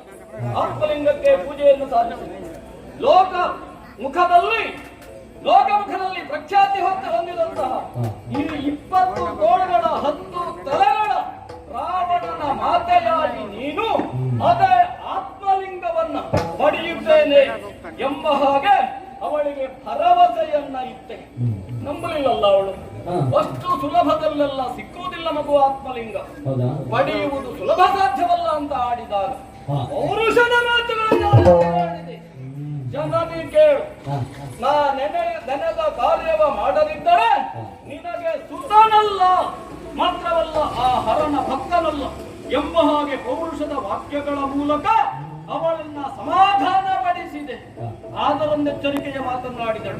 ನೀನ್ ಆತ್ಮಲಿಂಗವನ್ನು ತರುವಲ್ಲಿಯವರೆಗೆ ಶಿವಪೂಜೆ ಮಾಡದ ಹೊರತು, ಉದ್ಧರಣೆ ತೀರ್ಥವನ್ನು ಸೇವಿಸದ ಹೊರತು ನಾನೊಂದು ಹನಿ ನೀರನ್ನು ಕುಡಿಯುವುದಕ್ಕಿಲ್ಲ, ಒಂದು ತುತ್ತನ್ನವನ್ನು ಸೇವಿಸುವುದಕ್ಕಿಲ್ಲ, ನಿರಾಶನ ವ್ರತವನ್ನ ಕೈಗೊಳ್ಳುತ್ತಾ ಇದ್ದೇನೆ ಎಂಬುದಾಗಿ ಎಚ್ಚರಿಸಿದ್ದಾಳೆ. ಈ ಬಗೆಯಲ್ಲಿ ಮಾತೆಯಿಂದ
ಬಂದು ಕಂಡರೆ ಅದು ರಜತಗಿರಿಯ ನನ್ನೆದುರು ಮೈ ತೊಳೆದು ನಿಂತಿದೆ. ಕಾಣಬಾರದೆ ಈ ವೈಭವವನ್ನು. ಅದೇನು ಸೌಂದರ್ಯದಿಂದ ಗಮನಿಸುತ್ತಾ ಉಂಟು ಈ ರಜತಗಿರಿ. ಮಂಜುಗಡ್ಡೆಗಳು, ಹಿಮದ ತುಣುಕುಗಳು, ಅದರ ಮೇಲೆ ಮೂಡುತ್ತಿರುವಂತಹ ಸೂರ್ಯನ ಹೊಂಗಿರಣಗಳು ಬಿದ್ದು ಒಂದಲ್ಲ, ನೂರಲ್ಲ, ಸಾವಿರವಲ್ಲ, ಕೋಟಿ ಕೋಟಿ ಸಂಖ್ಯೆಯ ಸೂರ್ಯರು ಪ್ರಖರವಾದ ಕಿರಣಗಳಿಂದ ಈ ಭೂಮಿಯನ್ನ ಬೆಳಗುತ್ತಿದ್ದಾರೆ ಎಂಬ ಹಾಗೆ ಭಾಸವಾಗುವಂತಹ ಸನ್ನಿವೇಶವನ್ನ ಕಣ್ಣಾರೆ ಕಾಣ್ತಾ ಇದ್ದೇನೆ. ನಮ್ಮ ಆರಾಧ್ಯ ದೇವರಾದಂತಹ ರಜತಗಿರಿ ಒಡೆಯನೆನ್ನಿಸಿಕೊಂಡಂತಹ ಕಡೆಯ ದಿಕ್ಕಿನ ಒಡೆಯನಾದ ಮೃಡನು ನೆಲೆಸಿರುವಂತಹ ಈ ಪುಣ್ಯ ಸ್ಥಳ ಕೇವಲ ಪುಣ್ಯ ಸ್ಥಳ ಮಾತ್ರ ಅಲ್ಲ, ಕಾಣುವುದಕ್ಕೆ ರಮ್ಯ ಮನೋಹರವಾಗಿರುವಂತಹದ್ದು, ಕಣ್ಗಳಿಗೆ ತಂಪನ್ನು ನೀಡುವಂತಹದ್ದು. ಹೆಚ್ಚೇನು ಕಂಡವರ ಕಣ್ಣನ ಪಾಪ ಕಳೆದು ಹೋಗುವ ಹಾಗೆ, ಜೀವನ ಪಾವನವಾಗುವ ಹಾಗೆ, ಜನ್ಮ ಸಾರ್ಥಕವಾಗುವಂತಹ ಪುಣ್ಯ ನೆಲ ಇದು ಈ ರಜತಗಿರಿ. ಮನಸ್ಸಿಗೆ ಆನಂದವಾಗುತ್ತಾ ಉಂಟು. ನಾವಂತ ಉದ್ದೇಶ ಏನು? ಆತ್ಮಲಿಂಗವನ್ನ ಆತನನ್ನು ಮೆಚ್ಚಿಸಿ ಪಡೆದುಕೊಂಡು ಹೋಗಬೇಕು. ಈಗ ಇಲ್ಲಿಗೆ ಬಂದ ಮೇಲೆ ಆಲೋಚನೆಯನ್ನ ಬದಲಾಯಿಸುತ್ತಾ ಇದ್ದೇವೆ. ಯಾಕಂದರೆ ಇಂತಹ ದಿವ್ಯ ಸೌಂದರ್ಯವನ್ನು ಕಾಣುವಂತಹದ್ದು ಒಂದು ಮಹಾಯೋಗ, ಒಂದು ಮಹಾಭಾಗ್ಯವೇ ಹೌದು ತಾನೆ. ನನ್ನ ಪಾಲಿಗೇನೋ ಆ ಯೋಗ ದೊರೆಯಿತು. ಆದರೆ ನಮ್ಮಮ್ಮ ಕೈಕಸಾದೇವಿ ಪಾರ್ವತಿಯರನ್ನು ಅನನ್ಯ ಭಕ್ತಿಯಿಂದ ಅನವರತವು ಆರಾಧಿಸುವಂತಹ ಸದ್ಭಕ್ತಳು ಆಕೆ. ಅವಳನ್ನು ಇಲ್ಲಿಗೆ ಕರೆದು ತಂದು ನಿತ್ಯವೂ ಇಂತಹ ಸೌಂದರ್ಯವನ್ನು ಗುಣಪಡಿಸುವುದಕ್ಕೆ ಸುತನಾದರೂ ನನಗೆ ಸಾಧ್ಯವಾದೀತೆ ಆಗುವುದಿಲ್ಲ. ಅದಕ್ಕಾಗಿಯೇ ಈ ಗಿರಿಯನ್ನೇ ನನ್ನ ಬಾಹುವಿಕ್ರಮದ ಮೂಲಕ ಅಲ್ಲಿಯವರೆಗೆ ಕೊಂಡು ಹೋದೆ ಅಂತಾದರೆ ಪರೋಕ್ಷವಾಗಿ ಶಿವಲಿಂಗಾರಾಧನೆಯ ಮೂಲಕ ಶಿವನನ್ನು ಮೆಚ್ಚಿಸುವುದಕ್ಕೆ ಬದಲಾಗಿ ಪ್ರತ್ಯಕ್ಷವಾಗಿ ಪ್ರತಿ ದಿವಸವೂ ಪರಮೇಶ್ವರ ಪಾರ್ವತಿಯರನ್ನು ಕಣ್ಣಾರೆ ಕಂಡು ಪೂಜಿಸುವಂತಹ ಭಾಗ್ಯ ದೊರಕಿತು ಅಂತಾದರೆ ನಮ್ಮಮ್ಮ ಹರ್ಷಿತಳಾಗಲಿಕ್ಕಿಲ್ಲವೇ? ಸುತನಾಗಿ ನಾನು ಮಾತೆಗೆ ಇಂತಹದೊಂದು ಕೊಡುಗೆಯನ್ನು ನೀಡಿದೆ ಅಂತಾದರೆ ಅವಳು ಸಂತೋಷ ತುಂಬಿಡಲಾಗುವುದಿಲ್ಲವೇ? ಆದ್ದರಿಂದ ಬದಲಾದ ಆಲೋಚನೆ ಏನು ಬಲ್ಲಿರ? ಶಿವನನ್ನ ಮೆಚ್ಚಿಸಿ ಆತ್ಮಲಿಂಗದ ವಿಚಾರ ಪ್ರತ್ಯೇಕ ಇರಲಿ. ಈ ರಜತಗಿರಿಯನ್ನೇ ನನ್ನ 20 ತೋಳುಗಳಿಂದ ಎತ್ತಿ ಅಲುಗಾಡಿಸಿ ಒತ್ತುಕೊಂಡ ಇದು ಸ್ವರ್ಣಲಂಕೆಯಲ್ಲಿ ಪ್ರತಿಷ್ಠಾಪಿಸಿದೆ ಅಂತ ಶಿವ ಸಾನ್ನಿಧ್ಯವೇ ಅಲ್ಲಿಗೆ ಹೋದಂತಾಗುವುದಿಲ್ಲವೇ? ನಿತ್ಯವೂ ಪೂಜಿಸುವುದಕ್ಕೆ ಅನುಕೂಲಕರವಾಗುವುದಿಲ್ಲವೇ? ಆದ್ದರಿಂದ ನೋಡೋಣ, ರಜತಗಿರಿಯನ್ನೇ ಅಲುಗಾಡಿಸಿ ಎತ್ತಿ ಕೊಂಡೊಯ್ಯುವ ಪ್ರಯತ್ನಕ್ಕೆ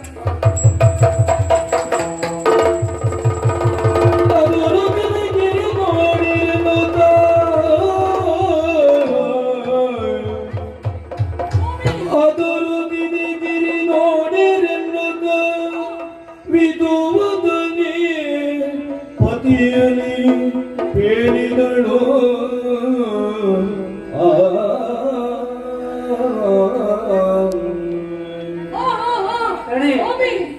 ಇದೇನಿದು? ಕೈಲಾಸಗಿರಿ ಅಲುಗಾಡುತ್ತಾ ಇದೆ. ಹೇಗೆ? ಏನಾಯ್ತು? ಅದು ದೇವತೆಗಳೇ ಹಾಹಾಕಾರ ಹಾಕುತ್ತಿದ್ದಾರೆ. ಆ ಕಡೆಯಲ್ಲಿ ಪ್ರಮಾದಾದಿ ಗಣಗಳೆಲ್ಲ ಅಮ್ಮ ಅಮ್ಮ ಅಂತ ಕೂಗಾಡ್ತಾ ಇದ್ದಾರೆ. ಸ್ವಾಮಿ, ಇದೇನಿದು? ಕೈಲಾಸ ಪರ್ವತೇ ಮಗುಚಿ ಬೀಳುತ್ತದೆ. ಹೇಗೆ ಸ್ವಾಮಿ, ಹೇಗೆ? ಪಾರ್ವತಿ, ಬೇಡ, ಯಾಕೆ ಹೀಗಾಗ್ತಾ ಇದೆ? ಈ ಗಿರಿ ಅಲುಗಾಡುತ್ತಾ ಇದೆ, ಕಂಪಿಸುತ್ತಾ ಇದೆ. ನೀನು ಹೆದರಿದೆಯೇನೆ? ಹೌದು ಸ್ವಾಮಿ. ಏನಾಗಿದೆ ಎನ್ನುವುದು ನನಗೂ ಸ್ಪಷ್ಟವಾಗಿ ಅರ್ಥವಾಯಿತು. ನೀನು ಗಿರಿರಾಜನ ಮಗಳು ಪಾರ್ವತಿ, ಪರ್ವತರಾಜನ ಮಗಳಾದ್ದರಿಂದ ಪಾರ್ವತಿ ಆದ ನೀನೇ ಹೆದರಬೇಕಾದ್ರೆ ಇನ್ನಿವರು ಉಳಿದವರ ಕಥೆ ಏನು? ಹೆದರಬೇಕಾದ ಅಗತ್ಯ ಇಲ್ಲ. ಯಾಕೆ ಗೊತ್ತೇ? ಇದಕ್ಕೆ ಮೂಲ ಕಾರಣ ಏನು ಅರ್ಥ ಮಾಡಿಕೊಂಡಿದ್ದೇನೆ. ಅದೋ ಆ ಕಡೆ ಗುಣದಲ್ಲಿ ನೋಡು. ಅಲ್ಲಿ ಒಂದು ಜಂತು ಅಲ್ಲ, ಒಂದು ಪ್ರಾಣಿ ಕಾಣಿಸ್ತಾ ಇದೆ. ಯಾಕೆ ಹೇಗೆ ಹೇಳಿದ್ರೆ ಗೊತ್ತೇ? ಅದು ಸಾಮಾನ್ಯವಾದದ್ದಲ್ಲ. ಅದರ ವಿಶೇಷತೆ ಏನು? 10 ತಲೆ ಉಂಟು, 20 ಕೈಗಳುಂಟು. ಅದಕ್ಕಾಗಿಯೇ ಹಾಗೆ ಹೇಳಿದೆ. ಆದರೆ ಅದು ಯಾರು, ಅವನು ಯಾರು ಎನ್ನುವುದು ನನಗೆ ಅರ್ಥವಾಗಿದೆ. ಅವನು ಮತ್ಯಾರಲ್ಲ, ಆತ ದಶಕಂಠ, ಲಂಕಾಧಿಪತಿ. ಆತ ದಶಕಂಠ ಎನ್ನುವವ. ಅವನು ಇಲ್ಲಿವರೆಗೆ ಬಂದು ಈ ಕೈಲಾಸದ ಅಡಿಯ ಕೈಯನ್ನಿಟ್ಟು ಇದನ್ನೇ ಅನುಭವಿಸುವ ಹಾಗೆ ಮಾಡ್ತಾ ಇದ್ದಾನೆ. ಯಾರಿಂದಲೂ ಇಂಥ ಕೃತ್ಯವನ್ನು ಮಾಡಲಿಕ್ಕೆ ಸಾಧ್ಯವೇ ಇಲ್ಲ. ಈತ ಮಾಡಿದ ಅಂತಾದರೆ ಅದಕ್ಕೆ ಪ್ರಬಲ ಕಾರಣ ಉಂಟು. ಈತ ಸಾಮಾನ್ಯದವನಲ್ಲ, ಮಹಾಪರಾಕ್ರಮಿ. ಮಾತ್ರವಲ್ಲ, ಲೋಕವನ್ನೇ ತಾನು ಗೆದ್ದವ ಎನ್ನುವುದಾಗಿ ಅಹಂಕಾರವನ್ನು ಕೊಡ್ತಾ ಇದ್ದಾನೆ. ಇವನ ತಲೆಗೆಯಂತ ಅಹಂಕಾರ ಈ ರೀತಿಯಲ್ಲಿ ವ್ಯಕ್ತವಾಗ್ತಾ ಇದೆ. ಅದನ್ನು ಸ್ವಲ್ಪಡಿಸಬೇಕಾಗಿದೆ. ಈಗ ಒಂದು ಜ್ಯೋತಿಯನ್ನು ನೋಡಿಲ್ಲ ನೀನು? ಹೇಗೆ ಸ್ವಾಮಿ? ನೋಡೋಣ. ತನ್ನ 20 ಕೈಗಳಿಂದ ಈ ಶಿಖರವನ್ನೇ ಅಲುಗಾಡಿಸ್ತಿದ್ದಾನಲ್ಲ, ಅವನ ಸ್ಥಿತಿ ಹೇಗಾಗ್ತದೆ ಗೊತ್ತಾ? ಈಗ ನೋಡು, ನನ್ನ ಹೆಬ್ಬೆರಳಿನಿಂದ ಮೇಲ್ಭಾಗದಲ್ಲಿ ನಿಂತಂತ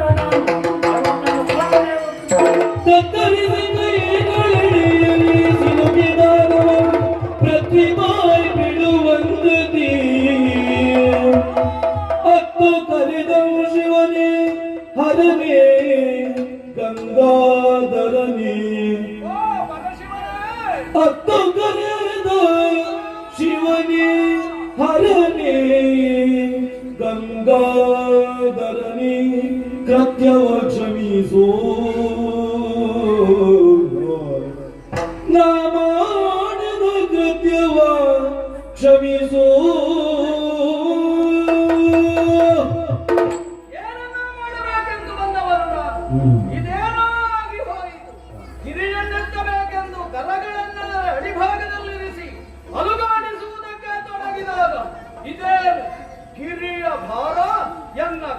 ಮೇಲೆ ಹೊರಗೆ ಬರ್ತಾ ಉಂಟು, ಎರಗಿ ಬರ್ತಾ ಉಂಟಲ್ಲ. ಅಯ್ಯೋ, ಸಹಿಸಿಕೊಳ್ಳುವುದಕ್ಕೆ ಸಾಧ್ಯವಿಲ್ಲ. ನನ್ನ ಕರಗಳನ್ನು ತಪ್ಪಿಸಿಕೊಳ್ಳುವುದಕ್ಕೆ ಸಾಧ್ಯವಿಲ್ಲ. ತಡೆಯಲಾರೆನು ಘೋರ ಕಷ್ಟವು, ತಡೆಯಲಾರೆನು ಘೋರ ಕಷ್ಟವು.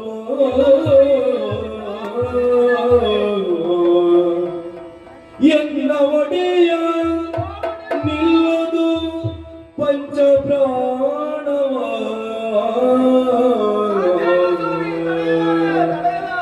ಎನ್ನ ಒಡೆಯ ನಿಲ್ಲದು ಪಂಚ ಪ್ರಾಣವ.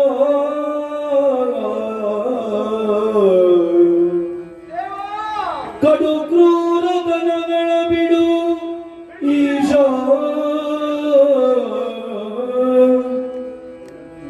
ಕಡು ಕ್ರೂರ ದನಗಳ ಬಿಡು ಈಶಾ. ಎನ್ನೋಳ್ ಗಂಗದ ಪಾರ್ವತಿ ವಲ್ಲಭ ರಕ್ಷಿಸು ಸ್ವಾಮಿ ರಕ್ಷಿಸು. ಇದೇನೋ ಉದ್ಧಟತನದಿಂದ ಏನೋ ಮಾಡುವುದಕ್ಕಾಗಿ ಕರಗಳು ಸಿಲುಕಿಕೊಂಡಿವೆ. ಈ ಯಮ ಯಾತ್ರೆಯನ್ನು ಸಹಿಸಿಕೊಳ್ಳಲಾರೆ ದೇವರೇ. ಶಂಭೋ ಮಹಾದೇವ, ಈ ಭಕ್ತನ ಉದ್ಧಟತನವನ್ನ ಕ್ಷಮಿಸಿ ಕಡು ಕ್ರೂರತನದಲ್ಲಿ ನಾ ಮಾಡಿದಂತಹ ಈ ಅಕೃತ್ಯವನ್ನ ಮನ್ನಿಸಿ ಕಡು ಕರುಣದಿಂದ ಕಾಪಾಡು ತಂದೆ, ರಕ್ಷಿಸು. ನಾ ಬದುಕಿ ಉಳಿಯಲಾರೆ ದೇವ. ಮತ್ತೆ ಪಾರ್ವತಿಯು ಪತಿಯನು ತಂದೆಯ ಅದು ನೋವಿನಿಂದ ಒದ್ದಾಡುತ್ತಾ ಇದ್ದಾನೆ. ನೋವನ್ನು ಸಹಿಸಿಕೊಳ್ಳಲಾದ ಆಗಿದ್ದಾನೆ. ಆದ್ದರಿಂದ ಅವನನ್ನ ಮನ್ನಿಸಬೇಕು ನೀವು. ಪಾರ್ವತಿ, ಅರ್ಥವಾಯ್ತು ನನಗೆ.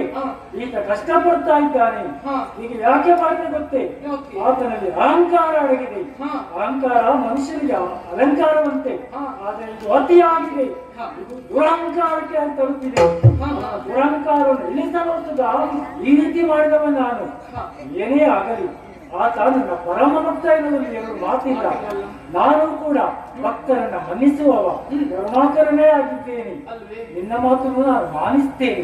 ಅದಕ್ಕಾಗಿ ಒತ್ತಿನಂತಹ ಕಾಲನ್ನ ಒಮ್ಮೆ ಬಿಟ್ಟಿದ್ದೇನೆ. ನೋಡಿ ಎಷ್ಟು ಬದಲಾವಣೆ ಆಗ್ತದೆ ನೋಡಿ. ಅವನ ಆ ದುಷ್ಟ ಗುಣ ಮಾಯವಾಗಿ ನನ್ನನ್ನೇ ಧ್ಯಾನಿಸ್ತಾ ಇದ್ದಾನೆ. ಈಗ ಅವನ ಎಲ್ಲದರ ಅರಿವಾಗಿದೆ. ಅರ್ಥವಾದ ಬಳಿಕ ಅವನನ್ನು ಮನ್ನಿಸುವುದು ನನ್ನ ಕರ್ತವ್ಯವಲ್ಲವೇ? ಅದಕ್ಕಾಗಿ ಅವನ ಈ ಭಕ್ತಿಗೆ ಮೆಚ್ಚಿದೆ. ನಾನು ಅವನನ್ನು ಮಾತನಾಡಿಸ್ತಂತೆ. ಎಲ್ಲ ಭಕ್ತ ಮೆಚ್ಚಿದ್ದೇನೆ. ಈಶ ಮಹೇಶ ವಿಶ್ವೇಶ ಜಗದೀಶ ಪರಮೇಶ, ಹೀಗೆ ಶಿವಧ್ಯಾನವನ್ನು ಕೈದ ಮರುಕ್ಷಣದಲ್ಲಿಯೇ ಕರದ ಮೇಲಿನ ಭಾರ ತನ್ನಿಂದ ತಾನಾಗಿ ಇಳಿದು ಹೋದ ಹಾಗಾಯಿತು. ಅಲ್ಲಿಗೆ ನನ್ನ ಅಹಂಕಾರವು ಅಳಿದು ಹೋದ ಹಾಗಾಯಿತು. ಭಕ್ತಿಯಿಂದಲ್ಲ, ಯುಕ್ತಿಯಿಂದಲ್ಲ, ಶಕ್ತಿಯಿಂದ ನನ್ನ ಇಚ್ಛೆಯನ್ನು ಪೂರೈಸಿಕೊಡುತ್ತೇನೆ ಎಂಬ ಹಾಗೆ ಉದ್ಧಟತನದಿಂದ ಮುಂದುವರಿದದ್ದಕ್ಕೆ ತಕ್ಕ ಶಾಸ್ತಿಯಾಯಿತು. ಇನ್ನು ಈ ಪ್ರಯತ್ನ ಸಲ್ಲದು ಅಂತ ಈಗ ಅರ್ಥವಾಯಿತು. ಹೇಗಾದರೂ ಒಂದು ದಾರಿಗೂ ಮರಿಗೈಯಿಂದ ಹಿಂದಿರುಗುವವನಲ್ಲ ಈ ದಶಕಂಠ. ಅದಕ್ಕಾಗಿ ಶಿವನನ್ನ ಭಕ್ತಿಯಿಂದಲೇ ಅರ್ಪಿಸಬೇಕು. ಆತ್ಮಲಿಂಗವನ್ನ ಪಡೆಯುವುದಕ್ಕೆ ಭಕ್ತಿಯೊಂದೇ ಮೂಲ ಕಾರಣ. ಆದ್ದರಿಂದ ಶಿವ ಧ್ಯಾನವನ್ನೇ ಮಾಡಬೇಕು. ಹೇಗೆ ಧ್ಯಾನವನ್ನ ಮಾಡಬೇಕು? ಪ್ರಪಂಚದಲ್ಲಿ ಉಳಿದವರೆಲ್ಲ ಶಿವನಾಮ ಸ್ಮರಣೆಯನ್ನ ಹೇಗೆ ಮಾಡ್ತಾರೋ ಆ ಬಗೆಯಲ್ಲಿ ಈ ದಶಕಂಠನ ಕ್ರಮವಲ್ಲ. ನವವಿಧದ ಭಕ್ತಿ ಅಂದರೆ 9 ವಿಧ ಅಂತ ಅರ್ಥ ಅಲ್ಲ. ಹೊಸ ಬಗೆಯ ಭಕ್ತಿಯ ಮೂಲಕ ದೇವರನ್ನ ಒಲಿಸಿಕೊಳ್ಳುವಂತಹ ಪ್ರಯತ್ನಕ್ಕೆ ನಾವು ಮುಂದಾಗಬೇಕೀಗ. ಆ ಬಗೆ ಹೇಗೆ ಇದ್ದಾವಲ್ಲ 10 ಶಿರಗಳು, ಇದರಲ್ಲಿ ಒಂದು ಶಿರವನ್ನು ಶಿರಗಡಿದು ಬುರುಡೆಯನ್ನು